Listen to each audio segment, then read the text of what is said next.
മഹാലക്ഷ്മി സീരിയലിൻ്റെ പുതിയൊരു എപ്പിസോഡിൻ്റെ promo review വിശേഷങ്ങളിലേക്ക് എല്ലാവർക്കും സ്വാഗതം.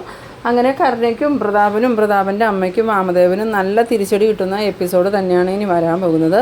എന്തായാലും ഈ പ്രതാപനെയും വാമദേവനെയും ജാമ്യത്തിൽ ഇറക്കാൻ വേണ്ടിയിട്ട് കരുണയുടെ മുത്തശ്ശിയും കൂടെ ചേർന്ന് ഒരു വക്കീലുമായിട്ടാണ് സ്റ്റേഷനിൽ വരുന്നത്. ആ സമയത്ത് SI പറയുന്നുണ്ട്, ഇവിടുന്ന് ജാമ്യം ഒരിക്കലും കിട്ടില്ല, എന്തായാലും ഞങ്ങൾ നാളെ കോടതിയിൽ ഹാജരാക്കും, അവിടുന്ന് ജാമ്യം കിട്ടുമെങ്കിൽ വക്കീൽ സാർ എടുത്തോളാൻ. ആ സമയത്ത് വക്കീൽ ചോദിക്കുന്നുണ്ട്, അതിന് അത്ര വലിയ തെറ്റൊന്നും ഇവർ ചെയ്തിട്ടില്ലല്ലോ, ഒരു ആക്സിഡൻ്റ് അല്ലേ, അതിന് തെളിവുമില്ല, പിന്നെ എന്തിനാ ഇവരെ ഇങ്ങനെ ലോക്കപ്പിൽ ഇട്ടേക്കണമെന്ന് ചോദിക്കുമ്പോൾ SI പറയുന്നുണ്ട്, ആരാ പറഞ്ഞ തെളിവില്ലാന്ന്, ഇപ്പോൾ ആസ്പത്രിയിൽ ക്രിട്ടിക്കൽ സ്റ്റേജിൽ കിടക്കണില്ലേ മഹാലക്ഷ്മി, ആ കുട്ടി അതിന് ദൃക്സാക്ഷിയാണ്. ആ സമയത്ത് ഈ വക്കീൽ ചോദിക്കുന്നുണ്ട്, 20 വർഷം മുമ്പ് നടന്ന കാര്യത്തിന് എങ്ങനെയാണ് ദൃക്സാക്ഷി ആവണേന്ന് ചോദിക്കുമ്പം അന്ന് ആ കുട്ടിക്ക് 5 വയസ്സ് പ്രായം ഉണ്ടായിരുന്നുള്ളൂ, ആ കുട്ടി അത് നേരിട്ട് കണ്ടതാ, എന്തായാലും ആ കുട്ടി സാക്ഷി പറയുമെന്ന് പറയുമ്പം ഒരു 5 വയസ്സുള്ള കുട്ടി പറയണതൊക്കെ വിശ്വാസത്തിലെടുക്കാൻ പറ്റുമോ സാറേ എന്ന് ചോദിക്കുമ്പം SI ചോദിക്കുന്നുണ്ട്, പിന്നെ ആരുടെ വാക്കാ വിശ്വസിക്കേണ്ടത്, ഇവർ പറയണതാണോ, എന്തായാലും എനിക്ക് ഇവിടുന്ന് ജാമ്യം തരാൻ പറ്റില്ല എന്ന്. ആ സമയത്ത് പ്രതാപൻ്റെ അമ്മ പറയുന്നുണ്ട്, എങ്ങനെയെങ്കിലും എൻ്റെ മോന് ജാമ്യം എന്താ സാറേ, അവനക്കൊരു അബദ്ധം പറ്റിയതാ, അവൻ മനഃപൂർവ്വം ചെയ്തതൊന്നും അല്ല എന്ന് പറയുമ്പം SI പറയുന്നുണ്ട്, അത് നിങ്ങൾ പറയണതല്ലേ, ആ വാമദേവൻ്റെ കയ്യിൽ നിന്ന് കൊട്ടേഷൻ മേടിച്ചിട്ടാണല്ലോ അവൻ കണ്ണൻ്റെ അച്ഛനെ കൊന്നത്, അവനെ മാത്രമല്ല ഇവരുടെ കൊച്ചുമോളെയും കൂടി അറസ്റ്റ് ചെയ്ത് ലോക്കപ്പിൽ അടയ്ക്കേണ്ടതാണ്. അന്നേരം വക്കീലാണെങ്കിൽ ഒന്നും മനസ്സിലാവാതെ നോക്കുന്ന സമയത്ത് SI പറയുന്നുണ്ട്, സാറിന് മനസ്സിലായില്ല അല്ലേ, ആ മഹാലക്ഷ്മിയെ സ്റ്റെപ്പിൻ്റെ മുകളിൽ നിന്ന് തള്ളിയിട്ടിട്ട് ഇവിടെ നിൽക്കണേ ഈ കാണണേ, ആ കുട്ടിയാണെങ്കിൽ ഇപ്പോൾ ക്രിട്ടിക്കൽ സ്റ്റേജിൽ ആസ്പത്രിയിൽ കിടക്കുക, അതും പൂർണ്ണ ഗർഭിണിയായ ഒരു പെൺകുട്ടീനെ ഇവൾ സ്റ്റെപ്പിൽ നിന്ന് തള്ളി താഴെ ഇട്ടേന്ന്. ആ സമയത്ത് വക്കീലിനാണെങ്കിൽ അത് വിശ്വസിക്കാനേ പറ്റണില്ല. എന്നിട്ട് വക്കീൽ ചോദിക്കുന്നുണ്ട്, നേരാണോ ഈ കേൾക്കണേന്ന് ചോദിക്കുമ്പോൾ പ്രതാപൻ്റെ അമ്മ പറയുന്നുണ്ട്, അത് ഇവൾക്കൊരു കയ്യബദ്ധം പറ്റിയതാ സാറേ, മനഃപൂർവ്വം ഒന്നും അല്ല എന്ന് പറയുമ്പം ഇതിനു മുമ്പ് നിങ്ങൾ പല പ്രാവശ്യം മഹാലക്ഷ്മിയെയും കണ്ണനെയും കൊല്ലാൻ നോക്കിയിട്ടുണ്ട്, അതൊക്കെ അബദ്ധം പറ്റിയതാണോ എന്ന് ചോദിക്കുന്ന സമയത്ത് പ്രതാപൻ്റെ അമ്മയ്ക്ക് എന്ത് പറയണമെന്നറിയില്ല. എന്നിട്ട് പ്രതാപൻ്റെ അമ്മ പറയുന്നുണ്ട്, ഞങ്ങളുടെ ഭാഗത്തെ ന്യായം കേൾക്കാതെ സാറ് ഞങ്ങളിങ്ങനെ കുറ്റപ്പെടുത്തിക്കൊണ്ടിരിക്കണേ, ഞങ്ങളെ അവരെ ദ്രോഹിച്ചുകൊണ്ടിരിക്കണം എന്ന് പറയുമ്പം ഈ SI പറയുന്നുണ്ട്, എനിക്ക് കണ്ണനെയും മഹാലക്ഷ്മിനെയും കണ്ണൻ്റെ സുഹൃത്ത് അനന്തുവിനെയൊക്കെ നല്ലോണം തന്നെ അറിയാം, അതുകൊണ്ട് നിങ്ങൾ ഇവിടെ നിന്ന് ഒരുപാട് ന്യായീകരിക്കുകയൊന്നും വേണ്ട, അതുമാത്രമല്ല ഇതിനു മുമ്പ് ഞാൻ നിങ്ങളുടെ മോനെയും കൂടെ അറസ്റ്റ് ചെയ്ത് ഒരിക്കൽ ലോക്കപ്പിൽ കൊണ്ടുവന്നിട്ടത് നിങ്ങൾ മറന്നുപോയോ. ആ സമയത്ത് വക്കീൽ ചോദിക്കുന്നുണ്ട്, അതെന്തിനാ സാറേ എന്ന് ചോദിക്കുമ്പം അത് വേറെ ഒന്നിനുമല്ല, ഇവരുടെ മകൻ തല്ലിയപ്പോൾ ഇവരത് കണ്ട് ആസ്വദിച്ച് നിന്നു, അതിന് കംപ്ലൈൻറ്റ് കിട്ടിയിട്ട് ഞാൻ ഇവരുടെ മകനെയും ഒരുമിച്ച് അറസ്റ്റ് ചെയ്ത് ഇവിടെ കൊണ്ടുവന്ന് ലോക്കപ്പിൽ ഇട്ടതാണ്, അതോടുകൂടി ഇവർ നന്നാവുമെന്ന് വിചാരിച്ച്, എന്നിട്ടും ഇവർ നന്നായില്ല. പിന്നെ ഇവരുടെ ഈ കൊച്ചുമകളുണ്ടല്ലോ ദുഷ്ടതയുടെ അവതാരമാണ്, അത് കേട്ടതും കരുണയ്ക്കാണെങ്കിൽ എന്ത് പറയണമെന്ന് അറിയാതെ ഇങ്ങനെ കരുണ നിൽക്കുന്നുണ്ട്. ആ സമയത്ത് വക്കീൽ ചോദിക്കുന്നുണ്ട്, എങ്ങനെയെങ്കിലും സാറിന് ജാമ്യം തരാൻ പറ്റുമെന്ന് ചോദിക്കുമ്പോൾ ഞാൻ പറഞ്ഞില്ലേ ഇവിടുന്ന് ജാമ്യം കിട്ടൂല, നാളെ കോടതിയിൽ ഹാജരാക്കുമ്പോൾ അവിടുന്ന് വേണമെങ്കിൽ ജാമ്യം മേടിച്ചോന്ന്. ആ സമയത്ത് വക്കീലാണെങ്കിൽ ഒരു രക്ഷയില്ലാന്ന് മനസ്സിലായതും എന്നാൽ നമുക്ക് ഇറങ്ങാമെന്നും പറഞ്ഞുകൊണ്ട് പുറത്തേക്ക് ഇറങ്ങുന്നുണ്ട്. എന്നിട്ട് SIനോട് ചോദിക്കുന്നുണ്ട്, ഞങ്ങൾക്ക് അവരെ ഒന്ന് കാണാൻ പറ്റുമെന്ന് ചോദിക്കുമ്പം അതിനെന്താ നിങ്ങൾ കണ്ടോന്ന് പറയുന്നു. അങ്ങനെ ഈ പ്രതാപനെയും വാമദേവനെയും കിടത്തിയിരിക്കണ ആ സെല്ലിൻ്റെ അടുത്തേക്ക് കരുണയുടെ മുത്തശ്ശിയും കൂടെ ചെല്ലുന്നുണ്ട്. അങ്ങനെ പ്രതാപൻ്റെയും വാമദേവൻ്റെയും ആ നിപ്പും ഭാവവും കാണുമ്പം ഇവർക്കാണെങ്കിൽ ഭയങ്കര വിഷമാവുന്നുണ്ട്. കണ്ട് കരുണ, അച്ഛന് വേറെ കുഴപ്പമൊന്നുമില്ലല്ലോ എന്ന് ചോദിക്കുമ്പം ഇല്ല മോളെ, എനിക്ക് പ്രത്യേകിച്ച് കുഴപ്പമൊന്നുമില്ല, വക്കീൽ വന്നിട്ട് എന്തായി മോളെ എന്ന് ചോദിക്കുമ്പം ജാമ്യം കിട്ടൂല അച്ഛാ, അതുപോലെയുള്ള വകുപ്പ് അച്ഛനെതിരെ ചുമത്തിയേക്കണം. ആ സമയത്ത് പ്രതാപൻ്റെ അമ്മ പറയുന്നുണ്ട്, എന്നാലും എൻ്റെ പ്രതാപ നീ അതെല്ലാവരോടും പറയാൻ പോയത് കൊണ്ടല്ലേ ഇപ്പോൾ ഈ അവസ്ഥ വന്ന്.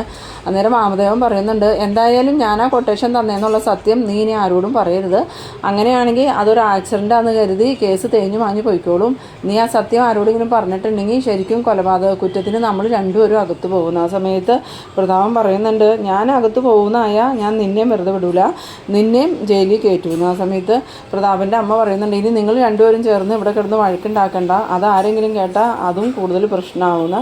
പിന്നീട് വക്കീൽ വന്നിട്ട് പ്രതാപനോട് പറയുന്നുണ്ട്, നിങ്ങൾക്ക് ജാമ്യം കിട്ടുന്ന കാര്യം സംശയമാണ്, ചിലപ്പോൾ വാമദേവന് ജാമ്യം കിട്ടുമായിരിക്കും, കാരണം വാമദേവൻ കൊന്നിട്ടില്ലല്ലോ. ആ സമയത്ത് പ്രതാപൻ്റെ അമ്മ പറയുന്നുണ്ട്, കേട്ടില്ലേടാ, വാമദേവന് കുഴപ്പമില്ല, നിനക്ക് മാത്രമേ പ്രശ്നമുള്ളൂ, എന്തായാലും ഇപ്പം നിൻ്റെ മോളുടെ ജീവിതവും തീർന്നു, മോള് അമ്മയാവാൻ പോകുന്നു. ആ സമയത്ത് പ്രതാപനാണെങ്കിൽ ഞെട്ടിപ്പോകുന്നുണ്ട്. എന്നിട്ട് ചോദിക്കുന്നുണ്ട്, ആരാ പറഞ്ഞ്, അമ്മ എങ്ങനെ അറിഞ്ഞതെന്നൊക്കെ ചോദിക്കുമ്പോൾ ഞങ്ങളിപ്പോൾ ആസ്പത്രിയിൽ പോയി ഡോക്ടറെ കണ്ടിട്ട് വരുന്ന വഴിയാണ്, എന്തായാലും അവിടെ വെച്ച് ഞങ്ങൾ കണ്ണനെയും കണ്ടുപോകുന്നു. അന്നേരം പ്രതാപൻ ചോദിക്കുന്നുണ്ട്, കണ്ണൻ എന്താ പറഞ്ഞതെന്ന് ചോദിക്കുമ്പം ഇതുവരെ ഉണ്ണിയൊന്നും സത്യങ്ങൾ അറിഞ്ഞിട്ടില്ല. പക്ഷെ ഉണ്ണി സത്യം അറിഞ്ഞിട്ടുണ്ടെങ്കിൽ കരുണമോളെ പിന്നെ അവൻ വീട്ടിലോട്ട് കയറ്റുമെന്നും തോന്നണില്ല. എന്തായാലും മോള് അമ്മയാവാൻ പോണ സമയത്ത് കുഞ്ഞിൻ്റെ അച്ഛൻ മോളുടെ കൂടെ വേണ്ടയിടാന്ന് ആ സമയത്ത് പ്രതാപൻ പറയുന്നുണ്ട്. ഇതിനെല്ലാം കാരണം ഈ വാമദേവൻ ഒറ്റ ഒരുത്തനാന്ന് പറയുമ്പോൾ വാമദേവൻ ചോദിക്കുന്നുണ്ട്, ഞാൻ കാരണമാവണേ ഇങ്ങനെ 20 വർഷം മുമ്പ് നടന്ന കേസാണ്, അത് ഇതുവരെയും തെളിയിക്കപ്പെട്ടില്ലായിരുന്നു. ഇപ്പം നീയായിട്ട് തന്നെ എല്ലാവരോടും വിളിച്ചു പറഞ്ഞു. അതുമാത്രമല്ല, അതറിഞ്ഞിട്ടും കണ്ണൻ എല്ലാവരോടും ക്ഷമിച്ചതാ. ഇപ്പം നിൻ്റെ മോളായിട്ടല്ലേ ഇത് വീണ്ടും പ്രശ്നമാക്കിയത്. നിൻ്റെ മോൾക്ക് വലിയ കാര്യം ഉണ്ടായിരുന്നു ആ മഹാലക്ഷ്മിയെ ഉന്തി വീഴ്ത്തണ്ട, അവിടെ കുറച്ച് പണി എടുപ്പിച്ചു എന്നല്ലേ ഉള്ളൂ, അതിന് വിളിക്ക് പണിയെടുത്താൽ എന്താ പ്രശ്നമെന്ന്. ആ സമയത്ത് പ്രതാപനാണെങ്കിൽ എന്ത് പറയണമെന്ന് അറിയാതെ നിൽക്കുന്നുണ്ട്. അന്നേരം വക്കീൽ അങ്ങോട്ട് വന്നിട്ട് പറയുന്നുണ്ട്, എന്തായാലും നാളെ കോടതിയിൽ വെച്ച് കാണാം, ഞാനിപ്പോൾ പോവാന്ന് പറയുമ്പം സാറ് പോവല്ലേ, സാറിനോട് എനിക്ക് കുറച്ച് സംസാരിക്കാനുണ്ടെന്ന്. ആ സമയത്ത് വക്കീൽ പറയുന്നുണ്ട്, എന്നാൽ ഞാൻ വെളിയിൽ നിൽക്കാം, നിങ്ങൾ അവരുമായിട്ട് സംസാരിച്ചിട്ട് പുറത്തേക്ക് വരാൻ. അങ്ങനെ പ്രതാപനോട് പറയുന്നുണ്ട്, ഇന്ന് കണ്ണനെ കണ്ടപ്പം കണ്ണൻ വളരെ മോശമായിട്ടാണ് പെരുമാറിയെന്ന് പറയുമ്പോൾ പ്രതാപൻ പറയുന്നുണ്ട്, മോൾക്ക് ആ കണ്ണൻ്റെ കാലിൽ വീണ് കരയാൻ പാടില്ലായിരുന്നോ, അങ്ങനെയാണെങ്കിൽ അവനക്കൊരു മനസ്സലിവ് ഉണ്ടായേനെന്ന് പറയുമ്പം ഇല്ല അച്ഛാ, അയാളോട് ഇനി ഒന്നും പറഞ്ഞിട്ട് കാര്യമില്ല, ലക്ഷ്മിക്കോ കുഞ്ഞിനോ എന്തെങ്കിലും സംഭവിച്ചിട്ടുണ്ടെങ്കിൽ ഞാനും ജയിലിൽ പോകുന്ന അയാൾ പറഞ്ഞ്, എന്തായാലും എന്നെ അയാൾ വെറുതെ വിടാൻ പോണില്ല എന്ന്. ആ സമയത്ത് പ്രതാപൻ പറയുന്നുണ്ട്, എന്നാലും മോൾ ആ മണ്ടത്തരം ചെയ്തതുകൊണ്ടല്ലേ ഇപ്പം ഞങ്ങളും ഇതുപോലെ അവസ്ഥയിലായത്, മോൾക്ക് കുറച്ച് ദിവസവും കൂടി ഒന്ന് ക്ഷമിക്കായിരുന്നു ഓരോന്ന്.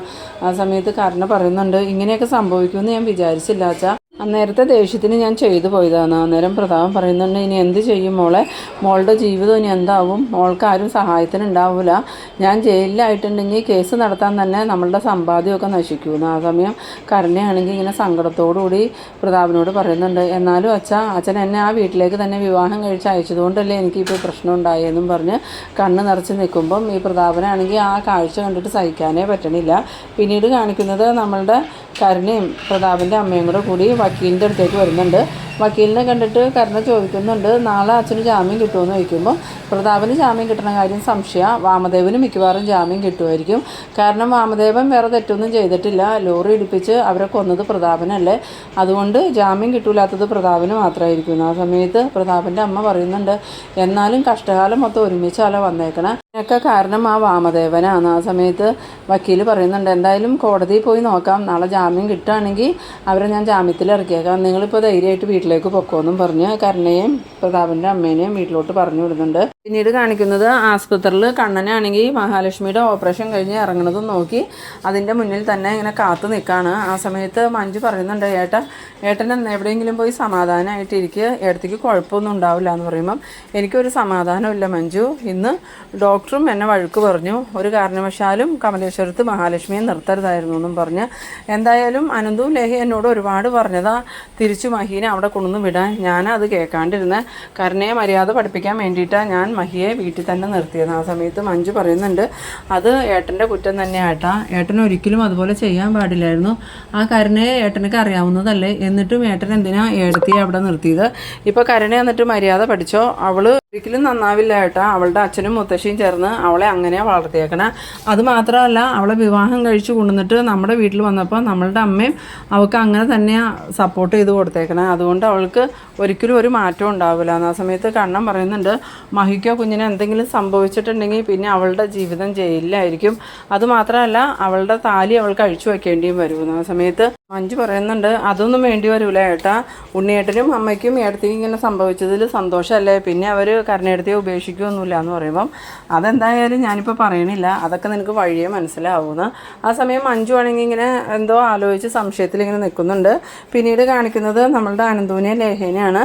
ലേഹ അനന്തുവിനോട് പറയുന്നുണ്ട്, എന്തായാലും കണ്ണേട്ടൻ ഇപ്പോൾ ചെയ്തതാ ശരിയായ നടപടി, ഇത്രയും ദിവസം ആ പ്രതാപനെയും വാമദേവനെയും വെറുതെ വിട്ടതാ പ്രശ്നമായത്, അറിഞ്ഞപ്പോൾ തന്നെ അവരെ ജയിലിലാക്കേണ്ടിയായിരുന്നു. അന്നേരം അനന്ത് പറയുന്നുണ്ട്, എന്തായാലും എല്ലാത്തിനും അതിൻ്റേതായ ഒരു സമയമുണ്ട് ലേഹേ, ഇപ്പം തന്നെ കണ്ണൻ്റെ അച്ഛനായിട്ടല്ലേ ഇതെല്ലാം പുറത്ത് കൊണ്ടുവന്നത്, അപ്പോൾ ബാക്കി കാര്യങ്ങളും കണ്ണൻ്റെ അച്ഛൻ തന്നെ വെളിയിൽ കൊണ്ടുവന്നോളും.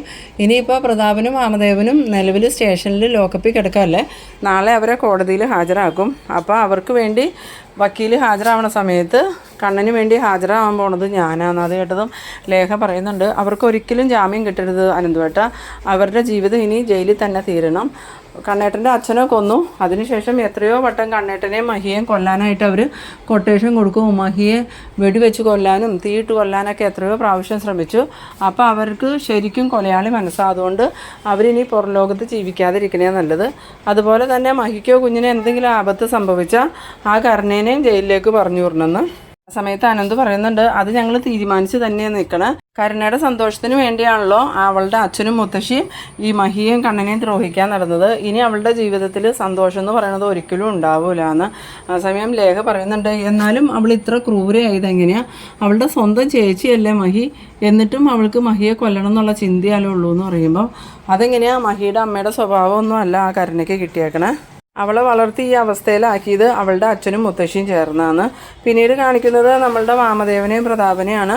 വാമദേവൻ പ്രതാപനോട് പറയുന്നുണ്ട്, എടാ പ്രതാപ, ഞാൻ നിനക്ക് കൊട്ടേഷൻ തന്നിട്ടാ നീ അവരെ കൊന്നേന്ന് നീ പറഞ്ഞിട്ടുണ്ടെങ്കിൽ എന്തായാലും നമ്മൾ രണ്ടുപേരും ജയിലിൽ പോകും. നമുക്ക് ജാമ്യം കിട്ടാനും പോകുന്നില്ല. അതേസമയം നീ അറിയാതെ വണ്ടി കൊണ്ട് പോയപ്പം അവരുടെ മേത്ത് മുട്ടിയതാന്ന് പറഞ്ഞാൽ വലിയ കേസൊന്നും ഉണ്ടാവില്ല. എനിക്കാണെങ്കിൽ ജാമ്യവും കിട്ടും. കുറച്ച് ദിവസം കഴിഞ്ഞാൽ നിന്നെ ഞാൻ തന്നെ ജാമ്യത്തിൽ ഇറക്കിക്കോളാം. ആ സമയത്ത് പ്രതാപൻ പറയുന്നുണ്ട്, അതൊന്നും നടക്കില്ല. ഞാൻ ജയിലിലേക്ക് പോയാൽ എൻ്റെ കൂടെ വാമനും ഉണ്ടാവും, അല്ലാതെ ഞാൻ ഒറ്റയ്ക്ക് ജയിലിലേക്ക് പോകാനൊന്നും പോണില്ല. എന്തായാലും അതിന് വേണ്ടി നീ മെനക്കെടുണ്ടാകുന്നു. ആ സമയത്ത് വാമദേവനൊക്കെയാണെങ്കിൽ നല്ല ദേഷ്യം വരുന്നുണ്ട്. പിന്നീട് വാമദേവൻ ഇവനോട് പറഞ്ഞിട്ട് കാര്യമില്ല എന്നുള്ള രീതിയിൽ ഇങ്ങനെ നിൽക്കുന്നുണ്ട് കേട്ടോ. പിന്നീട് കാണിക്കുന്നത് നമ്മളുടെ കരുണേനെയും കരുണയുടെ മുത്തശ്ശീനെയാണ്. കരുണയും മുത്തശ്ശിയും വീട്ടിൽ ചെന്നതും കരുണ പറയുന്നുണ്ട്, മുത്തശ്ശി ഇനി നമ്മൾ എന്ത് ചെയ്യും? നമ്മൾ ഒറ്റയ്ക്ക് അച്ഛനെ എങ്ങനെ രക്ഷിക്കുമെന്ന് ചോദിക്കുമ്പം എനിക്കൊന്നും അറിയില്ല മോളെ. അതാ ഞാൻ മോളോട് പറഞ്ഞത് കുറച്ച് ദിവസത്തേക്കൊന്ന് ക്ഷമിച്ച് നിൽക്കാൻ. എന്തായാലും മോളാ മഹാലക്ഷ്മിയെ തള്ളിയിട്ടത് മോശമായിപ്പോയിരുന്നു. ആ സമയത്ത് കരുണ പറയുന്നുണ്ട്, മുത്തശ്ശിക്ക് അറിയാത്തതുകൊണ്ട് അവിടെ ഇട്ട് എന്നെ കഷ്ടപ്പെടുത്തുമായിരുന്നു. അപ്പോൾ എനിക്ക് ദേഷ്യം വന്നതുകൊണ്ടാണ് ഞാൻ അങ്ങനെ ചെയ്തതെന്ന് പറയുമ്പോൾ അതൊക്കെ ശരിയാണ്, എന്നാലും മോൾ ഒന്നും കൂടി ആലോചിച്ചിട്ട് ചെയ്താൽ മതിയായിരുന്നു എന്ന്. ആ സമയത്ത് കരുണയാണെങ്കിൽ ഇങ്ങനെ സങ്കടത്തോടു കൂടി ഇരിക്കുന്നുണ്ട്. പിന്നീട് കാണിക്കുന്നത് ആ സിദ്ധയായ അമ്മേനെയാണ്. ആ അമ്മയാണെങ്കിൽ ഭഗവാന് മുന്നിൽ പ്രാർത്ഥിച്ചുകൊണ്ടിരിക്കുന്നുണ്ട്. ആ മോൾക്കും കുഞ്ഞിനും ഒരാപത്തും വരുത്തല്ലേ ഭഗവാനെ, അവരത്രയ്ക്കും നല്ലവരാ. ആ കുഞ്ഞിനെയും മോളെയും ഒരാപത്തും ഇല്ലാതെ കണ്ണന് തിരിച്ചു കൊടുക്കണേന്നൊക്കെ പറഞ്ഞിങ്ങനെ പ്രാർത്ഥിച്ചുകൊണ്ടിരിക്കുന്നുണ്ട്. അതേസമയം കണ്ണനും മഞ്ജു മോഹിനിയാണെങ്കിൽ ഭയങ്കര ടെൻഷനോടുകൂടി ഓപ്പറേഷൻ തിയേറ്ററിൻ്റെ പുറത്ത് തന്നെ നിൽക്കുകയാണ്, ഡോക്ടർ വന്നിട്ട് വിവരങ്ങൾ അറിയാൻ വേണ്ടി. അങ്ങനെ അവർ ആകാംക്ഷയോടുകൂടി നോക്കി നിൽക്കുന്ന സമയത്ത് തിയേറ്ററിൻ്റെ ഡോറ് തുറന്ന് ഡോക്ടർ പുറത്തേക്ക് വരുന്നുണ്ട്. ആ സമയം കണ്ണൻ ചെന്നിട്ട് ഡോക്ടറോട്, എന്താ ഡോക്ടറെ, മഹിക്കും കുഞ്ഞിനും എന്തെങ്കിലും കുഴപ്പമുണ്ടോ എന്ന് ചോദിക്കുമ്പം ഡോക്ടർ പറയുന്നുണ്ട്, അമ്മയ്ക്കും കുഞ്ഞിനും ഒരു കുഴപ്പമില്ല എന്ന്. അത് കേട്ടതും കണ്ണനാണെങ്കിൽ സമാധാനത്തോടു കൂടി ഇങ്ങനെ നിൽക്കുന്ന ആ ഒരു സീനിലാണ് ഈ എപ്പിസോഡ് അവസാനിക്കുന്നത്. അപ്പോൾ നിങ്ങളെൻ്റെ വീഡിയോ ആദ്യമായി കാണുന്നവരാണെങ്കിൽ ചാനലൊന്ന് സബ്സ്ക്രൈബ് ചെയ്യാനും ഇഷ്ടമായാൽ ലൈക്ക് ചെയ്യാനും ഷെയർ ചെയ്യാനും മറക്കരുത്. അപ്പോൾ ഇതുപോലെ ഇൻട്രസ്റ്റിംഗ് ആയിട്ടുള്ള അടുത്തൊരു എപ്പിസോഡുമായി നമുക്ക് വീണ്ടും കാണാം. അതുവരേക്കും ബൈ ബൈ.